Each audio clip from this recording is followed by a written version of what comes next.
Welcome to Not in a Huff with Jackson Huff, where we interview newsmakers, storytellers, and all-around interesting people. Sit back, relax, unless you're driving, and enjoy the show. Here's Jackson.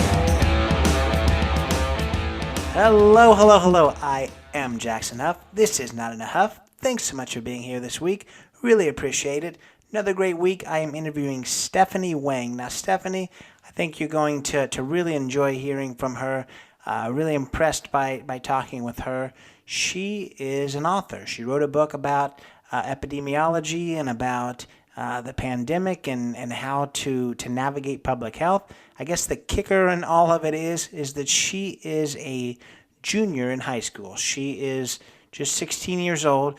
Now, we didn't talk a lot about, her young age, because I feel like as a young person who's achieved really great things, the last thing you want to do is just someone talk about, man, can't believe how young you are. Man, you've achieved a lot when you're young. Yeah, you're like, well, I'm here, I'm doing my thing. So I never really want to, I guess, dwell on age, and we don't do that a ton. But I'll tell you, it was just impressive to talk with her. I'm pretty sure, it's about a 30-minute chat. I'm pretty sure about 15 minutes in, and just hearing the knowledge she has, you're going to forget all about that she's, so young and just a junior in high school. You're going to just really be impressed by her. But yeah, her book, the reason why I really wanted to talk to her was it's written for middle school students, and obviously a very serious topic in epidemiology and how viruses spread and things like that. But it's written at a level that middle school students can understand it. So I thought that was a really interesting thing. She's going to talk about it, but she's actually had her 11-year-old brother read it and make sure that he can understand all of it and give it the green light. So I think that you're going to learn a lot about, a really impressive person that I have no doubt we're going to hear from in the future. I think you're going to learn a lot about public health, actually. She's very insightful when it comes to that and talking about, public health as a whole, the word epidemiology and what all that means, and also some tips about, the coronavirus. So without further ado, here is my interview with Stephanie Wang. I am here today with Stephanie Wang. Stephanie, how are you? Hi, Jackson. I'm doing well. How are you? I'm doing well. Thanks so much for joining me. I really appreciate it. Of course. Thank you so much for inviting me on. For sure. So, obviously, we're going to talk about your book and some of these organizations that you're a part of. But first, let's just kind of go backwards and tell us just a little bit about yourself, outside of all these amazing things, just who Stephanie is as a, I believe, junior in high school. Yeah, so I'm currently 16. I'm a junior in high school. I live in Katy, Texas, which is in the suburbs of Houston, and I have been living here for my entire life.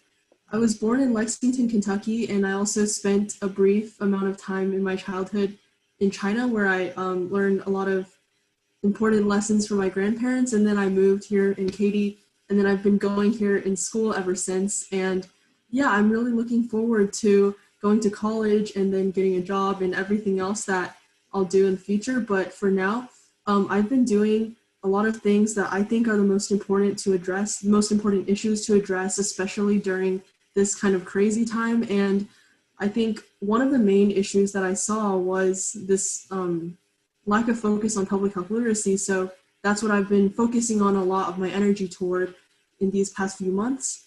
And beyond doing academic or advocacy things, I usually like to bake. That's very fun for me. And I also really enjoy science and learning new math concepts. So those are some of my favorite things to do.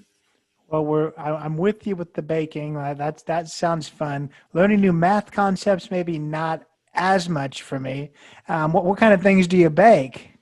So I bake all sorts of things, bread, cookies, cakes, all of those sorts of things. But I think I haven't had as much time to do that since school. But over the summer, that's where I really got the hobby of doing that. So yeah. I got you. Well, I know you didn't come on to talk about baking, so let's just talk a little bit. Obviously, the overarching thing is that you did write a book on epidemiology. Tell us just a little bit about, before we talk about the book, what inspired you to write a book in the first place. Of course. So when I was in seventh grade, I joined a team on my school called the Science Olympiad team.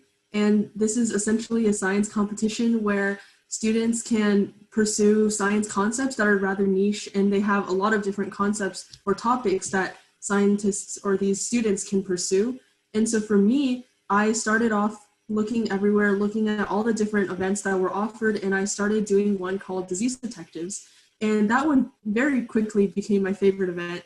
It was on epidemiology, which is essentially the study of how diseases spread and how to control them and prevent them when outbreaks occur. So that was basically my favorite event, and I've been doing it since seventh grade. So this is my 5th year doing that event. And so it has been very fun for me because I've competed in that event from the local level to the state level to the national level, all of those levels. And so I've been very alert to any sort of public health crisis that has been going on in these past few years, since I have been following epidemiology very closely through my knowledge I learned through that event. So when the outbreak hit, or the pandemic hit our area and the rest of the country, I started seeing a lot of things that I thought should not be happening. So for example, there was a lot of misinformation online that I saw that I thought this was very harmful to the well-being of society. And then I also saw lots of people saying misleading things and acting irresponsibly in ways that could harm the population. And so I was thinking, well, if you want to do something irresponsible, that could be on you, but it's not good. It's definitely not okay when it's in the situation of a pandemic where your actions can affect a lot of other people around you. So I started looking a lot into the root of this issue as to like why this was happening. And what I realized was that a lot of textbooks, especially public health textbooks, epidemiology textbooks, they're not very beginner friendly, and they require a lot of knowledge or background information to be able to fully understand. And also, I don't ever recall, or any of my friends ever recall, learning about this sort of concepts in school, like such as infectious disease spread or different types of values like R naught, things like that. I feel like those are very important to understand, especially in the context of a pandemic. So that was not being taught enough in schools, I feel like, and not being emphasized enough in the pre-college realm. So I started to think of ways that I can help to solve this issue, or to help at least alleviate it. And what I came up with was to write a book that is very beginner-friendly, introductory, fun to read, interactive, has lots of fun visuals that can make the experience very enjoyable for a reader. So that's how I got the idea to write a book. And since I already had background information on public health and epidemiology through my competition and Disease Detectives, that's basically how I got the idea to write the book. Yeah. So you mentioned, the ideal of why you wrote it, but how exactly did you get the book off the ground? Because I'll tell you, I've interviewed a lot of different authors. A couple months ago, I interviewed someone who wrote his first book, at 72 years old. So you're kind of on the other end of the spectrum there. And obviously, it's not easy to find someone who, I guess, believes in you to publish it. So how did that come about? How did you get it off the ground? Definitely on a topic that is, I guess, so serious. The one thing I want to strive not to do in this interview is, talk about your age, but obviously you are younger. So, when it comes to a very scientific thing, that's obviously already a very, I guess, kind of closed off world. So I feel like it came with some hurdles, I would assume. Yeah, for sure. So I definitely was a little bit hesitant at first because I was thinking, oh my God, writing a book, that sounds like some serious business. So that was, it was kind of difficult for me to, it was not, I wouldn't say it was difficult, but it was definitely something that I carefully considered. And so what I did was I started writing at first because I knew I was going to do this. Once I had set my mind to it, I knew I was going to do this because I was thinking this is a very important, very urgent issue in society. And I am in the position where I can help to overcome this issue. So why not? do it. So what I did was I basically sat down for about 8 hours a day and just wrote like the entire day. And this was during quarantine when I didn't have that much work to do. I was out of school and my summer school hadn't started yet. So I was just writing and writing and writing every single day, very long time every day. So that was how I got it. But I wouldn't consider this a chore at all, because I remember writing, and it was actually very fun for me to be writing this book, because I wrote the book in a structure where it takes the reader through a hypothetical outbreak that I made up. So, for example, the outbreak that I presented in the book is one of an infectious disease, and then I take the reader through the steps of investigating the outbreak and then collecting data, analyzing data. To me, it was very fun to write this process. So it was great. And then afterwards, I think that was where the hard part began, which was actually getting it published and then getting it recognized. So for me, I looked up and did a lot of research on the different publishing platforms. So there was obviously traditional publishing with a publisher, and then there was self-publishing where you essentially serve as your own publisher. And so I kind of weighed the strengths and weaknesses of each one. And so eventually I ended up going with self-publishing because, first of all, self-publishing is very timely. It's traditional publishing can take many, many months, sometimes even years for an author to get their book out there. And for me, I did not want it to drag on that long because I wanted it to be out there for the public to read as soon as possible, since this was a timely situation. And so after doing that, I had to obviously get some approval from people who were professionals and professors and people like that. I actually did this before I published because I knew I wanted to get everything correct and factually sound before publishing. So I reached out to several public health professionals and professors in my area and just asked them for their feedback and guidance. And a lot of them, or several of them, were actually willing to do that for me. And a few of them actually left me good reviews that I could put on my book. And so that could definitely help secure the public trust in my book. And that definitely helped a lot because, first of all, it gave me enough confidence that my book was good. And then it also gave readers confidence that they could be taking my word. I recently was able to get my book into my county's public libraries, and also I was able to use the proceeds that I got from my book to donate 1,000 masks to a local clinic that I volunteer at, that I have been volunteering at for a while. So it's just great to be able to use the platform that I have generated from this book to give back and spread knowledge and awareness during these times that can be very rough for people. No, for sure. So your book is called Epidemiology Unmasked. I know it's over 100 pages, and we don't want to give away too much because we want people to read it. But if you would, tell us just a little bit, I guess, unmask epidemiology just a little bit for us, for people who have no idea what that word even is.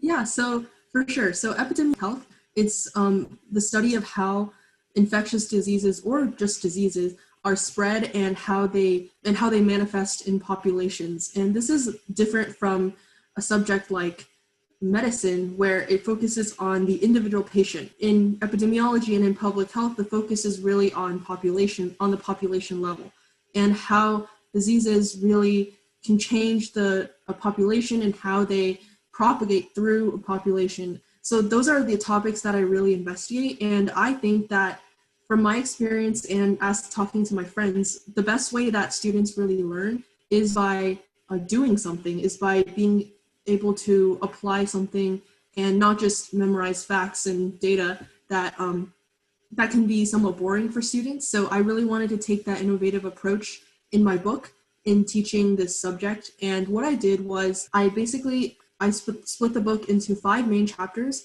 The first one is where I discuss the background of infectious diseases and diseases as a whole, and epidemiology as a subject, and all these background knowledge concepts that are required for the reader to fully understand the rest of the book and the outbreak process. So then in the second chapter, I introduce to them the outbreak and the outbreak investigation, and allow them to learn about how data is collected and how to basically gather data from the population and the disease to then proceed to chapter 3, which was analyzing data. And this is where I present them various statistical methods, different studies that are used in analyzing diseases, and then eventually have them do their own, do it for our own outbreak.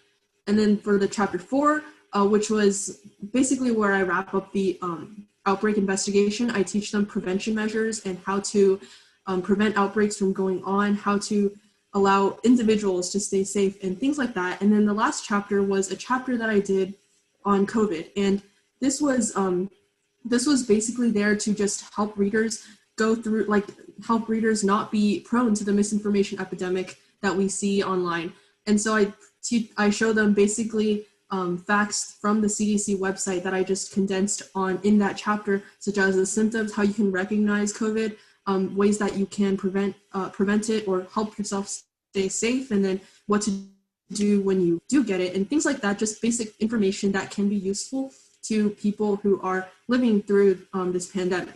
Yeah. So how do you see this book? Do you see it more of like an academic textbook, or a book that I guess people are going to pick up for casual reading, or how do you see this book?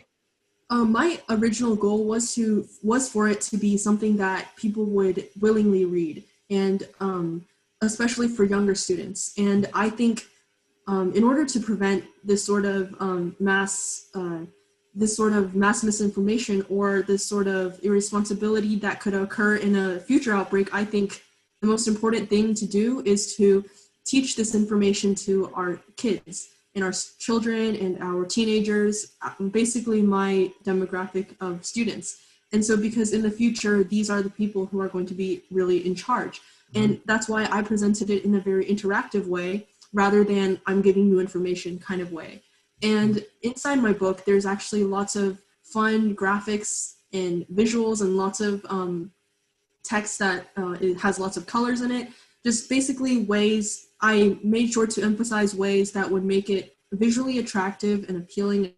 Yeah. So, I mean, what is your ideal demographic? Is it high school students? You say kids, so I just wonder exactly how young they can be, and also whether it's, just as valuable for adults who don't know too much about the topic.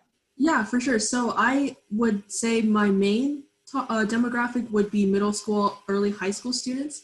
That's probably the demographic that it would fit the best, but it can also help adults for sure. So I know that as I was talking to my parents or some other adults that I met during this process, they told me that it would also help adults for sure, especially when I was talking to journalists or public health professionals. They told me that it would be helpful for basically anyone who doesn't have much of a background in infectious diseases, since it does present the topic in a very understandable way. And also, there's a very interesting story as to how I actually helped, or how I actually did the process of making the book as easy to read as possible. So I have a younger brother who is currently 11, and he's in 6th grade. And so I'm a little bit older, obviously. So I'm not sure. I just wanted to make sure what the sort of intellectual understanding of kids in his age group is, which is he sort of falls more into the target demographic. And so I just wanted to make sure that what I was presenting would be receptible to them. So before I published, I actually gave my book to my brother and asked him to read it for me. And then he basically pointed out parts that he felt like I should elaborate on or simplify it down a little bit more, just change the wording a little bit and things like that. So he definitely helped me a lot in doing that as well. And just with his feedback, I was able to make sure that it was more understandable and more easy to read without compromising the ability or compromising the information that I was presenting. You must have a pretty good relationship. I feel like most 11-year-old brothers, I don't know, unless you coaxed them with gifts, that they're not going to read anything their sister wrote. So he was very willing to read it. He said it was fun, and then he said he would tell his classmates to get it. So that was kind of fun. You've got a built-in marketer right there for your demographic. Yeah, exactly. That's awesome. So obviously you've touched on it a little bit, and I know the last chapter touches on it, but we've we've kind of got quite a big topic right now in this world in public health. So tell us just a little bit, given that your background in public health, I guess your thoughts on COVID, how we have, I guess, reacted to it, and maybe the issues with what we've done, or the things that we've done right. I know you've already kind of mentioned that there's a lot of misinformation, which is a huge thing, but just kind of give us a little overview based on your experience in public health. Yeah. Okay. So I think the response obviously differs, but I would say for the most part, I really commend the efforts that Americans and the people in my community have been taking to help prevent the spread of COVID. And I know that we're all definitely trying our best. And so recently in my school, we actually had sort of like an outbreak, but immediately after that, we were able to get back into school, make sure it was under control. So I really commend all the efforts made by those in my community and those in the rest of the country. So I also am really excited or very happy by the fact that we have a vaccine that's pretty much that happened in very fast time. But on the other hand, I will say that it is somewhat troubling to see misinformation online and to see that some people are not very receptive to public health measures that are proposed by public health professionals. And I think, as I was saying earlier, I think the way to combat this starts with today's youth, which is to give them the correct information and to give them the baseline to establish their decision-making in the future. So I think something that needs to be done, or something that I'm trying to get done, is for that information to be more accessible in schools. Because I think in schools currently, we don't have much of an emphasis on this subject at all. Especially in my school, we don't even have, as I was talking to my biology teacher and some teachers in my school, we don't really have this sort of information that is presented to students, even in health or biology related classes. So what I've been doing is I have been trying to implement a public health program or public health curriculum for certain classes in my school. And I have the curriculum ready, and I believe it will be implemented as like a test curriculum for March or April later on next year, when teachers don't have to deal with as much when like all the testing is over and things, so they can just present this information to students. And so I have something to go off of to see whether or not this class would be a success and whether this curriculum would be a success. And from there on, I hope to try to implement this in a more broad scheme, for example, in my district or potentially the state or even beyond that. So that's something that I have also been working on, which is to universalize this education starting from school, which is basically the foundation of all education. Yeah, what grade level is the curriculum that you're developing? I feel like if you're developing the curriculum for your same grade level, you might ace those tests. I'm actually developing it for freshman biology. That's a class that's taught in our school. It's like sort of an honors biology course. And after they take their STAR test, which is like a standardized test here in Texas, teachers, they will be able to implement this curriculum inside their classrooms. So that's the grade level that I'm targeting. Definitely not my grade because, yeah, of course, that would be somewhat weird, but yeah. Yeah, maybe a bit of a conflict of interest. But yeah, so also, we've touched on, you've mentioned the misinformation within, our response to COVID-19. But if you would just kind of give us just a few examples of misinformation that's out there. So I remember when I was doing research for the book, I saw a newspaper or some editorial online that said over half of Americans have seen at least some sort of misinformation. And this was back in June. So I think that number probably is much higher now. But that just shows the extent of how the online realm can really exacerbate information disparities. And I think beyond that, from what we've seen is a lot of times where some news or media sources can take advantage of the vulnerable population during this time to spread information that may not be safe or verified. And I think that's very harmful to the fabric or the of society, because we depend on staying safe from, a lot of the times we get our information from online, because nowadays that's what's most accessible to the majority of Americans. And I think if we don't have universal good information that's being spread, and sometimes we can be misled easily, that would be very harmful. Because for now, if we have no sort of basis, which is a lot of Americans don't have a basis to build up their decision making for COVID-19 related things. And I think that is majority based on the lack of education that we get in public health.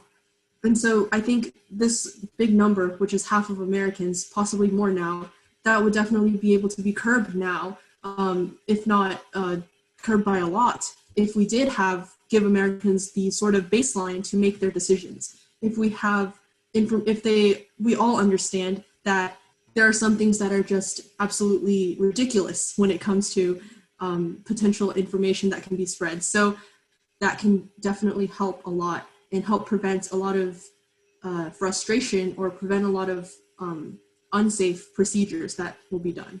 One of the good things for you, if we can grab anything good out of this whole experience, is if, public health and epidemiology is something that you're interested in and are going to continue.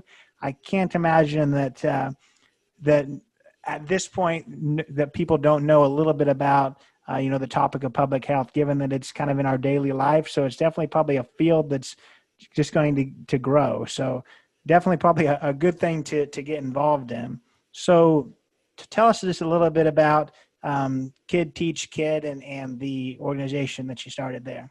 Yeah, of course. So Kid Teach Kid was originally just a class that we started. We later adopted the whole umbrella organization, but in the very beginning stages of the outbreak, or when the pandemic first hit us, a lot of students, or most students, had to go home and do online learning.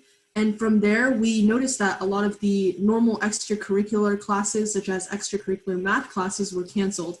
And so students were not able to pursue these extracurricular math classes.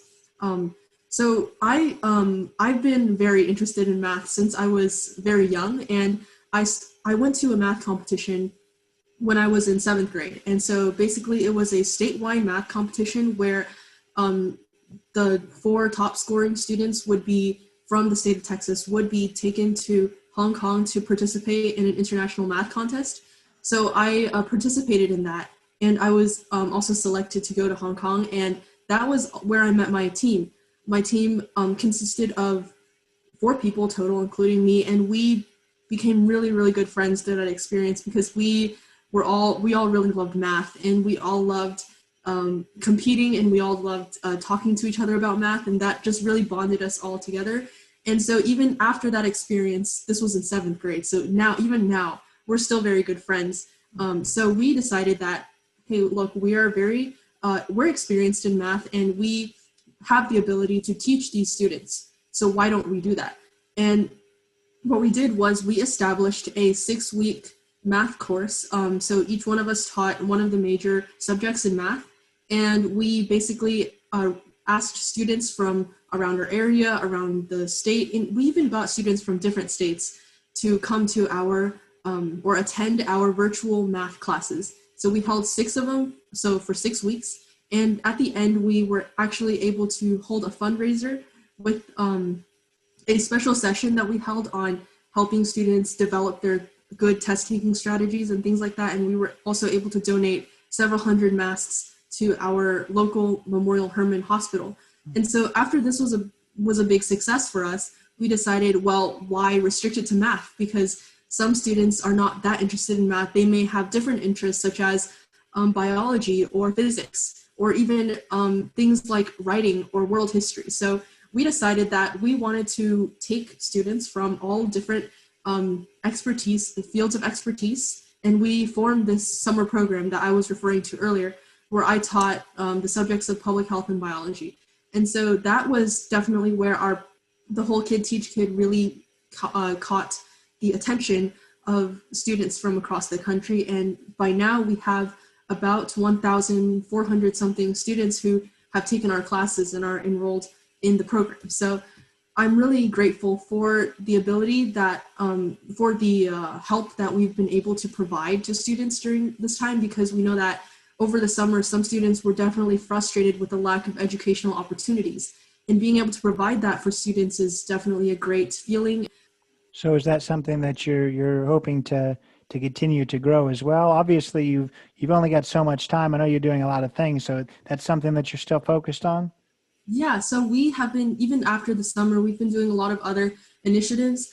For example, we held a hackathon for middle school students a few months ago, and that was also a pretty big success. And we're still planning a lot of fun STEM related or non-STEM related, but our organization is mostly STEM related. We're planning a lot of STEM related initiatives for our students that are coming up. We are planning to launch a tutoring platform where students can sign up to be tutors, and then they can help students with their homework and things like that. And so, yeah, that's definitely an organization that I would love to help grow and help spread the message. Yeah, very good. No, that's awesome. So we've kind of mentioned your family a little bit, but obviously when people are doing awesome things, it normally means that they have a really good support system and a solid upbringing. So if you would just tell us a little bit more about that upbringing and your family. Yeah, of course. So my parents have always been extremely supportive for everything that I've been doing. So when I first approached them with the idea of writing the book, they were like, wow, really, you're going to do this? But of course, they were totally on board, and they definitely helped me even along the way, whether that be like emotional support or helping me read through some things. But yeah, from a very young age, my parents have always very strictly emphasized education, because I think education has been and always will be one of the most important things that anyone can ever receive. And so since I was very accustomed to taking my education very seriously, I think from then on, that's shaped who I am and my interests and what I think in the various initiatives that I've been doing. And so, for example, when I was in 7th grade, I actually was not planning on joining Science Olympiad. There was a whole tryout process and an interview process. It was very long. I didn't want to do it. But my mom was like, you should definitely try this. I think you'll love it. And so I did. I tried it. And when I got in, I think that was the single most impactful thing that I've ever done, was joining Science Olympiad, because from then on, I really discovered pretty much my passion, which is any sort of biology related or math, just math, STEM, biology related concept or fields. So I would say my parents have definitely been very, very supportive and very, very helpful for me throughout my entire life, and they always will continue to do so. And my brother also, he's still young, but I also try to encourage him to pursue any sort of field, especially when you're young. I think that's the time for exploration, to find out what really makes you extremely happy and what keeps you up at night, essentially. I really encourage him to do that. It doesn't have to be, he can be very different from me. I don't really care what he really likes to do, as long as he finds something that he enjoys doing. So yeah, my parents and my brother, I would say they are very, very important to everything that I've been doing, and they will always continue to be. Yeah, no, what you said, which it makes me, I guess, happy to hear. You talk about your parents being supportive and encouraging you to achieve great things, which you certainly have. But I've talked to quite a few people, kind of young minds, because I work in higher education. So I've talked to a lot of young minds who they have parents that they're supportive, but sometimes that means in a way of pushing and pushing and pushing, where sometimes it just burns people out. So I like to hear that maybe that's not happening with you. You're just getting supported and not pushed. So that's a really, really great thing to hear. So tell us just a little bit about what your future holds. Obviously, you've achieved a lot. You've talked about wanting to go to college. What does that look like?